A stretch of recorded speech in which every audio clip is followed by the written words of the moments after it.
hard-fought game. Had the game up 3 with the ball with, I think, 8 seconds to go. Felt like KD got pushed out of bounds. Obviously, they gave the ball to UCF. They wouldn't have made it 3, and the rest is history. Questions? You guys got off to a 6-0 run in the second half. What were some of the adjustments that you guys made to get off to that quick of a start? We switched every pick and roll that they were running. We kind of shored some things up in that area. We rebounded and we scored. We did everything in every facet. We did it great for that little time period and pushed the lead out. And what do you say about the way UCF fought back, being down that much? Yeah, it says a lot about them because they were undermanned. We've been there before, and they just kept plugging away and plugging away. And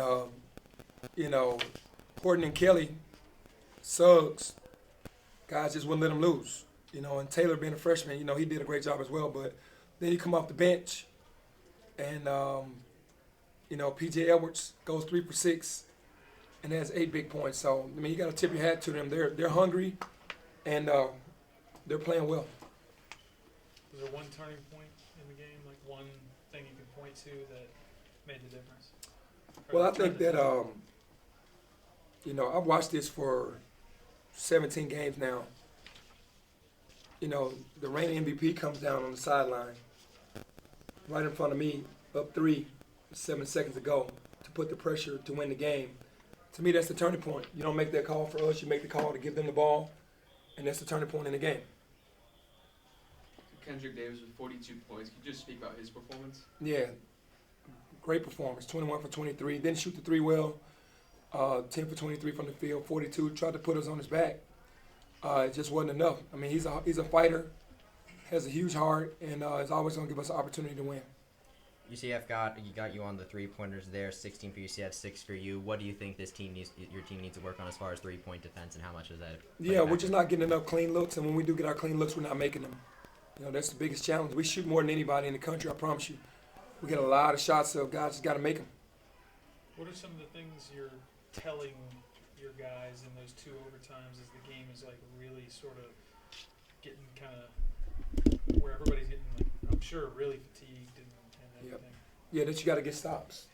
We didn't do that well in either overtime, to me. We didn't get enough stops, and then we didn't make our layups.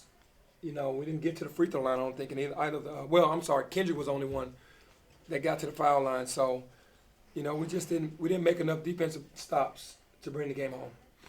Coach, how much do you think foul trouble affected your team? Saw 2 of your players got fouled out. Well, we're 0-5 when DeAndre Williams fouls out, and he was in foul trouble in the first half. It's your second best player on your team. Shot 3 for 11, and was in foul trouble. Ended up playing 31 minutes, but missed a lot of time in the first half. Any update on Alex? Alex looks bad right now. That didn't look well to me when he pulled up because he was running full speed, and he always overexerts himself because he has the ankle injuries and the calf injury, and now something else went out. So I just feel bad for him because, this last year he wanted to stay healthy. Penny, I know it's a tough loss no matter how you cut it, but is it even tougher given that unsuspecting heroes like Elijah McCadden and Keontae Kennedy were the guys who sparked that run? Yeah, Best games of their season. I don't want to take anything away from what Elijah or Keontae did because they contributed very well tonight. When you don't get a win, it kind of, it really spoils that. We're happy that they played that way, and hopefully they continue to, especially with Alex going down. And I'm proud of both of those guys because they stepped up to the challenge. How much did the crowd end up playing into a factor here today? I think a lot for them because momentum is everything. When they hit a couple shots, the crowd got louder, and they fed off that energy. This felt like a game that could have been one of those that kind of got you back on track a little bit. Is that how you feel walking off the... Yeah, we needed this game. We were 1-3 on the road. We needed to prove something to ourselves. And we said that we needed to come in here no matter who was playing and get a win. We did not know that Durr wasn't going to play. We weren't sure if Johnson was going to play, so we didn't know. We just came in with that focus to come in here and win because we knew we needed this game really badly.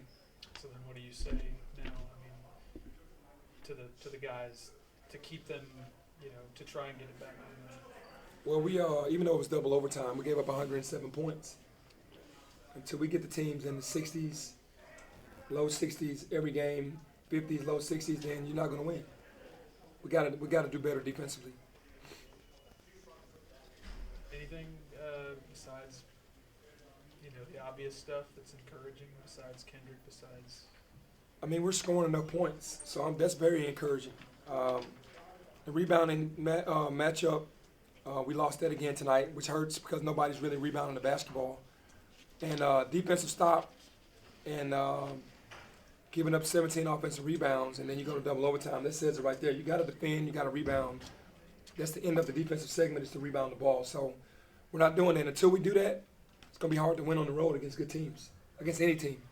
Last time after their last game, one of UCF players mentioned that this game could be a game that really defines their position in the conference. Now that we have that the game has happened the way it has, how would you say UCF has defined its position in the AC? Yeah, they did. They've done really well because they were undermanned. They didn't have their starting point guard. They didn't have their starting center, and they still next man up. So that lets them know that they're heading in the right direction. And they're playing really good basketball. As things were getting really thin there late with guys fouling out and going down, what was your sort of strategy with how you subbed and what you went with there at the end? Well, they were all guards, so I had to go small. Couldn't put KO back. Really couldn't have Chandler on the floor for a while until the end. And after KO had gone for a while, I thought Chandler's, understanding of the game would be better at that point.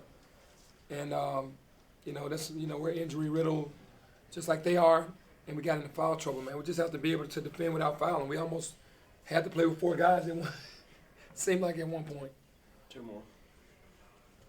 What's the strategy you guys need to implement in your next game against Temple? Physicality, win the rebounding game, and try to hold them to a certain number. I mean, you can't let teams score in the 80s, 90s, and 100s and think you're going to win. You're going on the road. You got to do things much cleaner than you do at home. You get a chance to, make some mistakes at home. On the road, you can't make those mistakes. And the biggest thing is you have to defend. Penny, you talked about kind of the vibe, right? Lack of better terms, being off in the past 2 weeks.